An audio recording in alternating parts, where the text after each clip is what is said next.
आज के इस भव्य कार्यक्रम में उपस्थित हमारे लोकसभा के सदस्य भाई राहुल कस्वाल जी, हमारे प्रमुख प्रतिनिधि मोहन जी आर्य साहब, हमारे प्रिय प्रधान संजय कस्वाल जी, आपके पंचायत समिति के सदस्य संजय जी, सरपंच श्री राजेश जी, कपिल शर्मा जी, बिमला कालवा जी, भवरू खान जी, सरपंच राजपुरा, हमारे बहुत ही प्रिय साथी, हमारे बहुत 40 साल से मेरे साथ काम करते हुए मेरी मदद करते हुए हमारे सरपंच भी और पीडीसी सदस्य, वित्त कमेटी के अध्यक्ष श्री मौसिम जी जानी, हमारे बीच में कई सरपंच उपस्थित हैं, सभी साथी हैं। मैं उन सबका सम्मान करते हुए दो बात कहना चाहता हूं, क्योंकि बरसात का मौसम है, आ भी गई और बरसात में बैठे और कब और आ जाएगी पता नहीं लग रहा। सच्ची बात तो ये है कि मैंने प्रधान जी को कहा कि आज का पूरा दिन भानेरी में रहेंगे, हमारे टाइम निकाल करके ये प्रोग्राम रखा, लेकिन आप जानते हो ईश्वर ऊपर वाला है। ये लोग तो आज जो है वो मारवाड़ी कहते हैं कि बरसड़ा तो बधाई होने, तो भगवान कब बरस जाए पता नहीं लगता। बहुत खुशी की बात है कि हमारे विधानसभा क्षेत्र में सब जगह शानदार बारिश है और सब जगह अच्छी फसल है, लोगों के चेहरे खुशी से भरे हुए हैं। इस मौके पर इतना ही कहूंगा, ईश्वर से प्रार्थना करूंगा ऊपर वाले से कि किसानों का चेहरा मुर्दा मत देना, ज्यादा बरसात करके।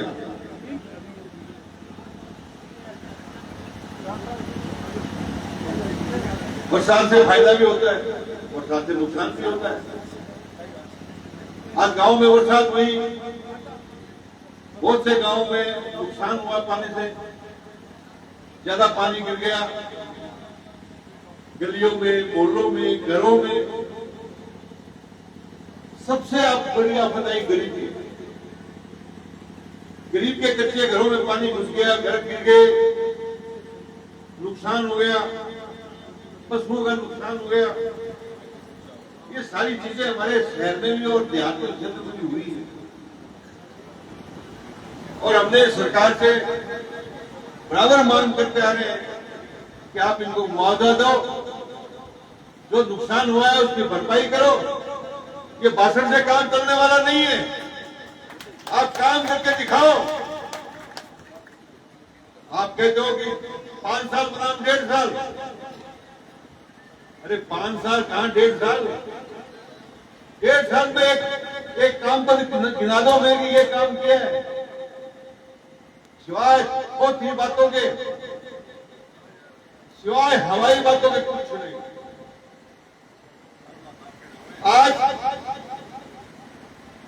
आज ही बीजेपी के लोग जिनको जनता ने नकार दिया,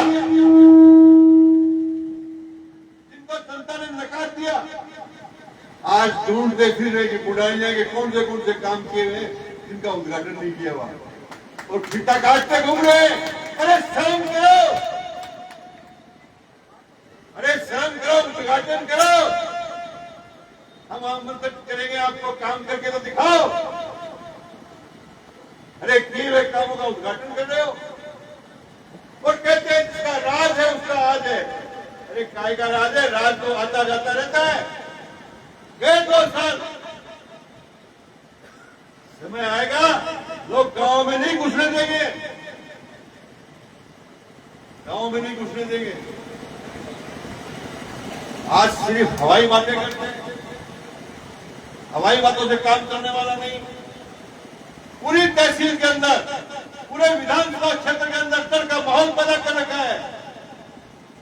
किसी को 151 में पकड़ लाते, किसी को किसी धारा में पकड़ के ले आते, डरे धमकाने का काम करते हैं, गाड़ी पकड़ लेते और कहते फोन कराओ, फोन कराओ। कितने दिन कराओगे फोन? ये बोगली उड़ा देंगे ना फोन की। ये जनता जनार्दन है। मैं कल कोयना से आ रहा था, एक गरीब ग्रामीण मेरे आगे गिड़गिड़ा रहा था कि साहब मेरे बच्चे को मार डाला इन्होंने, पीटा, आज हॉस्पिटल में पड़ा है। पुलिस की आंखें नहीं खुल रही। ए पुलिस बताओ, सुन लो, ये बर्दाश्त नहीं होगा। ये बेईमानी और गुंडागर्दी बर्दाश्त नहीं होगी। अरे नरेंद्र मोदी सहन कर रहे, जिस दिन मैदान में आ जाएगा सामने, उस दिन नहीं पाओगे। मैं प्रजातंत्र का, प्रोटोकॉल का मैं ध्यान रखता हूं, मान सम्मान में कोई कमी नहीं रखता हूं, किसी को डरता नहीं हूं, किसी का नुकसान नहीं करता हूं। राज में तो मैं भी रहा हूं। 5 साल तक इस क्षेत्र के अंदर शांति कायम रही, किसी प्रकार की गुंडागर्दी नहीं चली। आज गुंडागर्दी कहीं कब्जे हो रहे, कभी जमीनें हड़प रहे हैं, कभी लोगों को थाने में बुला के पीट रहे हैं, गुंडागर्दी के डरा रहे हैं। क्या जनतंत्र राज इसीलिए मिला है? क्या राज का मतलब यही है? ये राज का मतलब नहीं है। ये एक एक पत्ते खोल दूंगा मैं। तारानगर के अंदर, नगर पालिका के अंदर झूठे टेंडर आमंत्रित किए और अपने लोगों को बांटने का काम किया। जब नरेंद्र मोदी को पता लगा तो कैंसिल करा के छोड़ा। अभी सावा के अंदर ऐसा ही काम किया, किसी को पता नहीं लगने दिया, कानों कान और टेंडर आमंत्रित कर दिया। ये चोरी का काम नहीं चलेगा। अरे मुझे एक मेरे साथी बता रहे थे कि नहर का सफाई के नाम पे करोड़ रुपए का टेंडर लग गया और सिर्फ एक आदमी सिंगल टेंडर। अरे जनता का पैसा लुटवा क्यों रहे हो भाई? ये लूटने वाला नहीं है। खाऊंगा विधानसभा में चुनाव की ताकत के साथ इन सबको लड़ाई लड़ूंगा इन सबके खिलाफ। तो मैं आपको यही विश्वास दिलाना चाहता हूं कि मैंने 5 साल काम किया, मैंने जो लक्ष्य हाथ में लिया वो मैंने पूरा किया। जब मैं भालेरी में आया था, आपके सामने रूबरू हुआ था, मैंने कहा भालेरी एक ऐसा स्थान है जो भविष्य में बहुत आगे बढ़ सकता है। कहा था नहीं कहा था? और मैंने सबसे पहले सीएससी काम कराने का काम किया। सीएससी का काम किया। एक छोटी सी पंचायत के अंदर सीएससी का खुलवाना। राजस्थान में 3 खुली थी पिछले 5 सालों में, इस साल तो कोई खुली नहीं। 2 सालों में हमने 3 जिले में 4 खोली सीएससी, 2 मैंने तारानगर में खोली, एक भालेरी में खोली, एक गगरेवा में खोली। और आज कहता हूं कि भालेरी एक ऐसी जगह है जहां 3 तहसीलों का संगम है। ये हॉस्पिटल रोड के ऊपर है, मुख्य रोड के ऊपर। यहाँ ट्रॉमा सेंटर की मांग की है मैंने। ये खोलना ये तो ठीक है, जिस दिन कांग्रेस का राज आएगा, सबसे पहले ऑर्डर लाऊंगा यहाँ ट्रॉमा सेंटर का, सरकार से मांग करूंगा। मेरा भी सपना था, मेरा सपना था कि तारानगर की धरती पे हर खेत के अंदर नहर का पानी रहे। क्या मैंने गलत सोचा है? सही सोचा है, नहीं सोचा? आने वाली पीढ़ी के लिए रास्ते खुल जाए, विकास के रास्ते खुल जाए, हमारी खेती लहराए, और इस दिशा में कदम उठाया मैंने।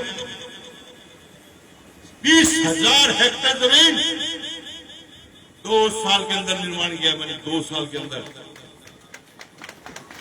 2 साल कोरोना में चले गए और 2 साल के अंदर 60 किलोमीटर नहर का मैंने उद्घाटन कराया चुनाव से पहले, और 60 किलोमीटर पे काम चल रहा है। क्यों बेसिक काम चल रहा है, नहीं चल रहा?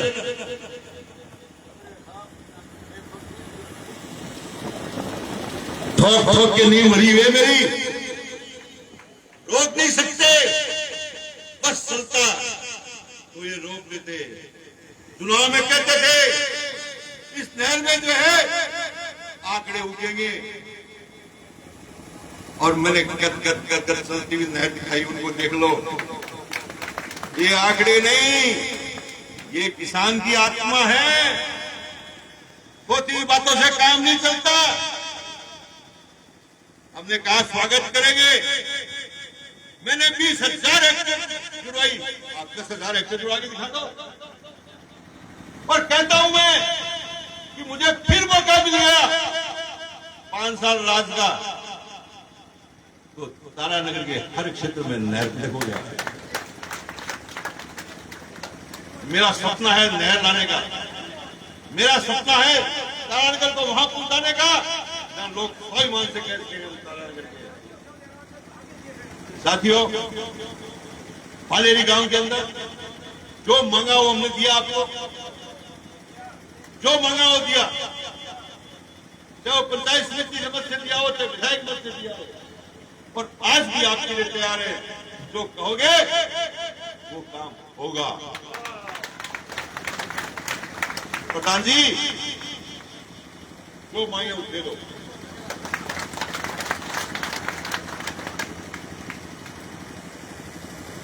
साथियों, बहुत सी तकलीफें, बहुत सी तकलीफें, आज देश का वातावरण जिस प्रकार से चल रहा है, आज प्रजातंत्र, हम दोनों बैठे सांसद और विधायक, इन दोनों के दादाओं ने आजादी की लड़ाई के लिए जेड़ें भोगी, डंडे खाए थे, जनता ने ऐसे ही मौका नहीं दिया। हम उस परिवार से जुड़े हुए जिनके जगहों के अंदर आजादी का खून दौड़ रहा है, आजादी का संघर्ष दौड़ रहा है। साथियों, आज क्या हो रहा है? आज राज बन रहे चोरी करके, वोटों की चोरी। अरे वोटों की चोरी कर रहे हैं आपकी। अरे जिस वोट के लिए लोग, लाखों लोग कुर्बान हो गए, देश को आजाद कराया, आज वो वोटों की चोरी कर रहे हैं। वोटर लिस्टों के अंदर नाम काट रहे हैं, फर्जी नाम जोड़ रहे हैं। एक एक घर के अंदर 100 वोट, 200 वोट, बिना बाप के नाम के, बिना घर के पते के नाम पे। अरे चोरी कर, वोटों की चोरी करोगे तो फिर जनता से उनको कोई मतलब नहीं है, फिर जनता से कोई मतलब नहीं है। जनता को तब मतलब होता है, जनता की वोट की आवश्यकता होती है। जब बीजेपी के नेता जो वोट डालने जाते हैं तो पेटी बोलती है, अरे मंत्री जी क्यों आए हो, आपका वोट तो पड़ेगा, आपके लग गया।